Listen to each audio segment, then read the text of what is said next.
Bienvenidos a nuestro podcast La Biblia en un año, episodio 4. El tema de hoy, batallas y bendiciones. Nunca olvidaré una charla que escuché hace alrededor de 30 años. El orador comenzó diciendo que la vida cristiana es batalla y bendición, batalla y bendición, batalla y bendición, batalla y bendición, batalla y bendición, batalla y bendición, batalla y bendición, batalla y bendición. En aquel momento pensé, ¿por qué insistirá tanto? ¿Acaso nunca terminará? Pero el orador destacaba algo memorable profundo. Cuando estamos en la batalla, es difícil creer que alguna vez concluirá. Cuando estamos en un periodo de bendición, podríamos tener la expectativa de que continúe por siempre. Pero la vida no es así. Hay batallas y bendiciones. Rick Warren comenta que en el pasado solía pensar que la vida cristiana era una sucesión de batallas y bendiciones, pero ahora considera la vida como algo que avanza en dos vías. En algún momento determinado hay bendiciones, pero también hay batallas que enfrentar. Ofrece el ejemplo de una gran bendición que llegó a través de la publicación de Una vida con propósito, texto que se convirtió en el libro cristiano que más rápido se ha vendido de todos los tiempos, el cual le supuso tener una influencia enorme. Pero al mismo tiempo descubrió que su esposa Kay tenía cáncer. En una vía tenía gran bendición y en la otra una batalla enorme que enfrentar. Vamos a leer Proverbios capítulo 1, versos del 1 al 7. Leemos en PDT, Palabra de Dios para Todos. Proverbios 1. Proverbios de Salomón, hijo de David, rey de Israel, para aprender sabiduría y disciplina, para comprender discursos inteligentes, para adquirir instrucción y prudencia, honestidad y justicia y equidad, para volver sagaces a los inexpertos y dar a los jóvenes conocimiento y prudencia. El sabio que los escuche será más sabio y el inteligente será más hábil. Se entenderán los dichos y el lenguaje figurado, las palabras de los sabios y sus enigmas. Respetar al Señor es el principio de la sabiduría. Los tontos desprecian la sabiduría y la disciplina. Amén. Primer punto. Aprende a navegar a través de las batallas y las bendiciones. El propósito del libro de los Proverbios se afirma desde su comienzo. Proverbios de Salomón, hijo de David, rey de Israel, para adquirir sabiduría y disciplina, para discernir palabras de inteligencia, para recibir la corrección que dan la prudencia, la rectitud, la justicia y la equidad. Ofrece sabiduría práctica para todos, tanto los inexpertos como los sabios. Estos proverbios indican cómo suele funcionar la vida. Hablando en general, la gente que es piadosa, moral y laboriosa cosechará recompensas y bendiciones, pero no es algo que se garantice aquí en la tierra. Proverbios es un libro práctico y de consejos sabios aprendidos en base a una vida de experiencia. Nos ayudan a adquirir sabiduría y disciplina, dos aspectos vitales que no llegan de la noche a la mañana. El propósito del libro es capacitarnos para recibir dirección. La sabiduría es el arte de dirigir a través de las batallas y las bendiciones de la vida y vivir hábilmente sin importar las condiciones en las que nos encontremos. Tener sabiduría, expresa Joyce Meyer, es decidir hacer ahora aquello que luego nos hará sentir felices. La sabiduría comienza con el temor del Señor, que es el principio del conocimiento. El temor del Señor puede traducirse como reverencia. Significa respetar y honrar al Señor como Dios. La lección más importante que puedes aprender sobre la vida es comenzar con Dios. Vamos a orar. Amado Señor, ayúdame a aprender el arte de navegar a través de las batallas y las bendiciones que tengo por delante. Me encomiendo en tus manos y te pido que me des de tu sabiduría. En el nombre de Jesús, amén. Ahora vamos a leer Mateo capítulo 4, versículos 1 al 22. Ubíquese allí en Mateo 4. Versículo 1. Jesús es puesto a prueba. Luego el Espíritu llevó a Jesús al desierto para que fuera tentado por el diablo. Después de no comer nada durante 40 días y 40 noches, Jesús tenía mucha hambre. Entonces el diablo vino para ponerlo a prueba y le dijo: si eres hijo de Dios, dile a estas piedras que se conviertan en pan. Pero Jesús le respondió: está escrito, no solo de pan vive el hombre, sino de toda palabra que Dios dice. Entonces el diablo llevó a Jesús a la ciudad santa y lo puso en lo más alto de un extremo del área del templo y le dijo: si eres hijo de Dios, tírate abajo desde aquí, porque escrito está: Él mandará a sus ángeles que te cuiden, sus manos te rescatarán para que ni siquiera te lastimen los pies contra las piedras. Jesús le dijo: pero también está escrito: no pongas a prueba al Señor tu Dios. Después el diablo llevó a Jesús a una montaña muy alta y le mostró todos los reinos del mundo con toda su grandeza. El diablo le dijo: te daré todo esto si te arrodillas y me adoras. Jesús le dijo: largo de aquí, Satanás, porque está escrito: adora al Señor tu Dios y sírvele solamente a Él. Entonces el diablo se fue y los ángeles vinieron a cuidar a Jesús. Jesús comienza su obra. Cuando Jesús oyó que habían encerrado a Juan en la cárcel, regresó a Galilea, pero no se quedó viviendo en Nazaret, sino que se fue a vivir a Capernaum, un pueblo que estaba cerca del lago de Galilea, en la región de Zabulón y Neftalí. Esto sucedió para que se cumpliera lo que dijo Dios a través del profeta Isaías: tierras de Zabulón y de Neftalí, a la orilla del mar, al otro lado del río Jordán, Galilea, de gente extranjera. Esa gente vive en la oscuridad, pero han visto gran luz. Una luz ha brillado para ellos, que viven en una tierra oscura como la muerte. Desde entonces Jesús comenzó a anunciar: cambien su manera de pensar y de vivir, porque el reino de Dios ya está cerca. Los primeros seguidores. Cuando Jesús caminaba junto al mar de Galilea, vio a dos hermanos, Simón llamado Pedro y su hermano Andrés. Estaban lanzando la red para pescar en el lago, pues eran pescadores. Y Jesús les dijo: síganme y yo les enseñaré a pescar hombres. Inmediatamente ellos dejaron ahí sus redes y lo siguieron. Yendo más adelante, vio a otros dos hermanos, Santiago y Juan, hijos de Zebedeo. Estaban en una barca con el papá arreglando sus redes para pescar. Jesús los llamó e inmediatamente ellos dejaron la barca y a su papá y siguieron a Jesús. Amén. Segundo punto: aprende cómo Jesús sobrellevó las batallas y las bendiciones. El ministerio de Jesús comenzó con la bendición del Espíritu Santo en su bautismo, pero como suele ocurrir luego de grandes experiencias con el Espíritu Santo, de inmediato llegaron las batallas.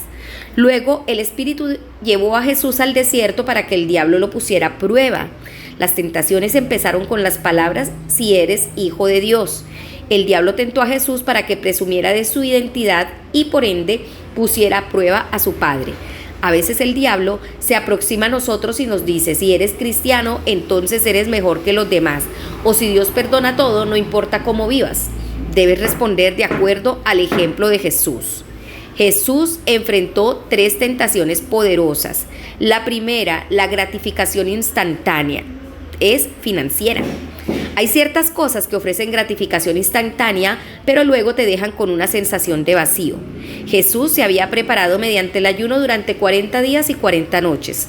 Después sintió hambre. El diablo se acercó entonces a Jesús para ponerlo a prueba. Le dijo a Jesús: si eres el Hijo de Dios, ordena estas piedras que se conviertan en pan. Versículo 3. Jesús respondió: escrito está: no solo de pan vive el hombre, sino de toda palabra que sale de la boca de Dios. Verso 4. Aunque el pan es necesario, no es suficiente. Las cosas materiales nunca pueden satisfacerse por completo. Existe un hambre espiritual profunda que solo puede verse satisfecha por toda palabra que sale de la boca de Dios. Necesitamos recibir un periódico alimento espiritual aún más que la comida física cotidiana. La otra tentación, la segunda tentación que enfrentó Jesús, fue la búsqueda de atención, que es la tentación religiosa. Acto seguido, el diablo presentó a Jesús el reto de arrojarse desde el punto más alto del templo. Entre otras cosas, era una tentación de hacer algo dramático, aunque no productivo, para llamar la atención. El diablo incitó a Jesús mediante el Salmo 91, un versículo fuera de contexto. Jesús le reconvino con uno que estaba en contexto: no pongas a prueba al Señor tu Dios. La tercera tentación fue medios erróneos, o sea, la política. Tercero, el diablo mostró a Jesús todos los reinos del mundo y se los ofreció diciendo: si te postras y me adoras. Era la tentación de sentirse insatisfecho con Dios y embarcarse en un programa de manipulación inescrupulosa para lograr sus fines por medios erróneos. Jesús respondió: vete, Satanás. Respaldó su reprimenda con una tercera cita de Deuteronomio: adora al Señor tu Dios y sírvele solamente a Él. Jesús respondió a cada tentación con un versículo del Deuteronomio desde los capítulos 6 hasta el capítulo 8.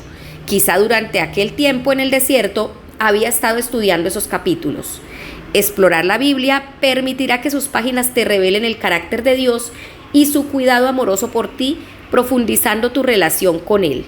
Esto te protegerá contra las mentiras del diablo y te ayudará a resistir la tentación. Al final de estas batallas, Jesús disfrutó de la bendición de ángeles que acudieron a servirle. Pero el periodo de bendición no duraría mucho. Jesús se enteró que Juan había sido encarcelado. Tuvo que ser devastador para él saber que su primo había sido encarcelado debido a su predicación. No obstante, Jesús no se intimidó. Comenzó a predicar el mismo mensaje que había ocasionado el arresto de Juan: arrepiéntanse porque el reino de los cielos está cerca. Fue audaz y valiente frente a las batallas. La vida no es solo una cuestión de andar a la defensiva frente a los ataques, también hay que realizar avances positivos. Jesús tenía una misión, comenzó a formar su equipo para dicha misión, llamando a sus primeros discípulos. En el verso 19 al 20 dice: vengan, síganme y los haré pescadores de hombres. Al instante dejaron las redes y lo siguieron. Eran tiempos emocionantes. El comienzo del ministerio de Jesús fue un periodo de gran bendición. Vamos a orar. Amado Señor, te pido por favor que me ayudes a seguir el ejemplo de Jesús en la batalla y la bendición, que pueda aprender tu palabra de modo que responda correctamente ante la tentación y sea valiente al proclamar el mensaje de Jesús, que pueda decir: arrepiéntanse porque el reino de los cielos está cerca. En el nombre de Jesús, amén. Ahora les invito a leer Génesis capítulo 7. Vamos a leer desde el verso 1 hasta el capítulo 9, verso 17. Génesis 7. Después el Señor le dijo a Noé: entren tú y tu familia al barco, porque he visto que en esta generación tú eres el único hombre justo. Lleven con ustedes 7 pares de animales puros, macho y hembra, y lleven también un par, macho y hembra, de cada animal impuro. Además, 7 pares, macho y hembra, de cada ave en el cielo, para conservar también su especie. Ya que en 7 días haré que llueva por 40 días y 40 noches, y así borraré de la faz de la tierra a todo ser viviente que he creado. Noé hizo todo lo que le ordenó el Señor. Noé tenía 600 años de edad cuando el diluvio inundó la tierra. Entonces Noé, sus hijos, su esposa y las esposas de sus hijos entraron al barco para escapar del diluvio. Cada especie animal, pura e impura, aves y criaturas que se arrastran por el suelo, subió al barco con Noé en pares, macho y hembra, tal como Dios había dicho. 7 días después, el diluvio comenzó a inundar la tierra. El año que Noé cumplió 600 años, el día 17 del segundo mes, todas las fuentes del gran abismo estallaron y las ventanas del cielo se abrieron. Fuerte lluvia cayó sobre la tierra por 40 días y 40 noches. Ese mismo día entraron al barco Noé con sus hijos Sem, Can y Jafet, su esposa y sus 3 nueras. Todos ellos y cada especie de animal salvaje y doméstico, cada animal que se arrastra por el suelo y cada especie de ave entró al barco de Noé, un par de cada especie animal que tuviera aliento de vida. Todos estos que entraron, macho y hembra de toda especie, lo hicieron tal como Dios lo ordenó. Después el Señor cerró la puerta detrás de Noé. El diluvio sobre la tierra continuó por 40 días. El agua subió y levantó el barco, que se elevó flotando sobre la tierra. El agua siguió inundando la tierra rápidamente, mientras el barco flotaba sobre la superficie del agua. Creció cada vez más hasta que cubrió todas las montañas más altas bajo el cielo. El agua continuó subiendo y aún las cumbres de las montañas quedaron sumergidas aproximadamente 7 metros. Todo ser viviente en la tierra murió. Las aves, los animales salvajes y domésticos, los que se arrastran por el suelo y todo ser humano. Todo el que vivía y respiraba en tierra firme murió.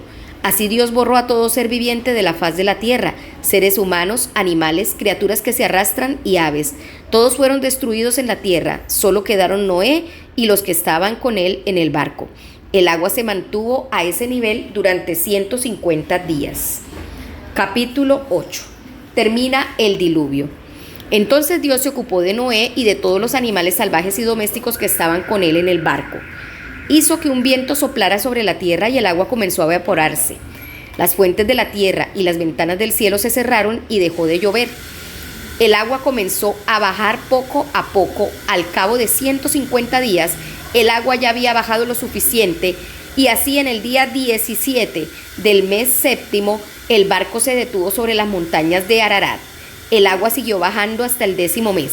En el primer día de este mes, las cumbres de las montañas se hicieron visibles. Al cabo de otros 40 días, Noé abrió la ventana del barco que había hecho y soltó a un cuervo. Este voló de un lado a otro hasta que el agua de la tierra se secó. Noé también soltó a una paloma para ver si el agua había disminuido de la superficie de la tierra. Pero la paloma no encontró suelo donde descansar, así que volvió al barco de Noé al ver que el agua aún cubría la tierra. Noé estiró su mano, tomó la paloma y la metió en el barco. Esperó 7 días más y volvió a soltar la paloma, y ésta regresó al atardecer llevando una hoja fresca de olivo en el pico. Noé supo entonces que el agua había bajado. Esperó 7 días más y volvió a soltar la paloma, pero ésta ya no volvió. Cuando Noé cumplió 601 años en el primer día del primer mes, la superficie de la tierra estaba quedando cada vez más seca. Entonces Noé abrió la puerta del barco y pudo ver que el agua ya no cubría la tierra como antes. En el día 27 del segundo mes, la tierra ya estaba completamente seca. Entonces Dios le dijo a Noé: salgan del barco tú, tu esposa, tus hijos y tus nueras. Saca del barco a todo ser viviente que se encuentre contigo, todo animal, ave y criatura que se arrastre por el suelo para que pueda tener cría y multiplicarse sobre la tierra. Así Noé, sus hijos, su esposa y sus nueras salieron del barco, todos los animales domésticos y salvajes, todos los que se arrastran por el suelo y todas las aves salieron en familias. Entonces Noé construyó un altar en honor del Señor y tomó algunos animales de cada animal puro y de cada ave pura, los quemó completamente, ofreciéndolos como sacrificio en el altar. El Señor olió el agradable aroma de los sacrificios y se dijo a sí mismo el Señor: puesto que desde su juventud el ser humano tiende siempre a hacer el mal, nunca más volveré a maldecir la tierra por culpa del hombre. Así que nunca volveré a destruir todo ser viviente como lo acabo de hacer. Mientras el mundo exista, siempre habrá siembra y cosecha, frío y calor, verano e invierno, día y noche. Génesis capítulo 9. Nuevos comienzos. Dios bendijo a Noé y a sus hijos y les dijo: tengan muchos hijos y pueblen el mundo. Todos los animales de la tierra, las aves del cielo, los animales que se arrastran por el suelo y los peces del mar les temerán. Todos estarán bajo su dominio. Pueden comer cualquier animal, así como les he dado las plantas verdes para comer, ahora les permito que coman de todo. Pero no deben comer carne que todavía tenga sangre, la cual es su vida. Exigiré su sangre por su vida. Cada animal que le quite la vida a un ser humano, exigiré su vida, y de la persona que mate a otra, exigiré su vida. Si alguien derrama la sangre de un ser humano, otro ser humano derramará la sangre de él, porque Dios hizo al ser humano a su imagen y semejanza. Y ustedes también tengan muchos hijos, multiplíquense y cubran la tierra. Luego Dios le dijo a Noé y a sus hijos: hago este pacto con ustedes, sus descendientes, y todo ser viviente, con todas las aves y los animales salvajes y domésticos que desembarcaron con ustedes. Les prometo a ustedes que nunca más usaré un diluvio para terminar con la raza humana, y nunca más habrá un diluvio que destruya la tierra. Y Dios dijo: esta es la señal del pacto que hago con ustedes y con todos los seres vivientes. Mi pacto continuará por todas las generaciones. En las nubes cuelgo mi arco, el arco iris, que servirá como señal del pacto que yo hago con el mundo. Cuando yo ponga nubes sobre la tierra y el arco iris aparezca en las nubes, me acordaré del pacto que tengo con ustedes y con todo ser viviente. El agua nunca se volverá a convertir en diluvio para acabar con toda la vida. Cuando el arco iris esté en las nubes, yo lo veré y me acordaré del pacto eterno que tengo con todo ser viviente de la tierra. Luego Dios le dijo a Noé: esa es la señal del pacto que tengo con toda vida en la tierra. Amén. Tercer punto: aprende cómo otros han lidiado con las batallas y las bendiciones. Los creyentes debemos ser gente positiva. En este pasaje vemos, al igual que en el conjunto de la Biblia, que las bendiciones tienen más peso que las batallas. De los 4 grandes temas abordados en el pasaje y en toda la Biblia, solo uno es negativo: la caída que conduce a las batallas. Los otros 3 tienen que ver con la bendición positiva. La primera es la creación. Los seres humanos somos creados a imagen de Dios. En toda vida humana hay una nobleza y dignidad. Cada vida es de inmenso valor. Esa es la razón por la que quitarle la vida a alguien tiene consecuencias graves, como nos dice en los versículos 5 y 6 del capítulo 9. Debemos tratar a cada ser humano con respeto y dignidad. Lo segundo es la caída. Noé enfrentó una gran batalla, el diluvio y la destrucción de casi toda la humanidad. Llovió durante 40 días y 40 noches, exactamente el mismo periodo de tiempo que las tentaciones de Jesús. El juicio de Dios vino por la gravedad del pecado. Las intenciones del ser humano son perversas desde su juventud. Y lo tercero es la redención. Pese a la batalla del diluvio, Noé disfrutó la bendición del amor de Dios. Aunque solo quedaron con vida Noé y aquellos que estaban con él en el arca, a través de la lente del Nuevo Testamento vemos que el arca es una imagen de lo que implica ser bautizados en Cristo, como lo dice Primera de Pedro capítulo 3, verso 18 en adelante. Quienes viajaban en el arca estuvieron a salvo. Quienes habitan en Cristo están a salvo.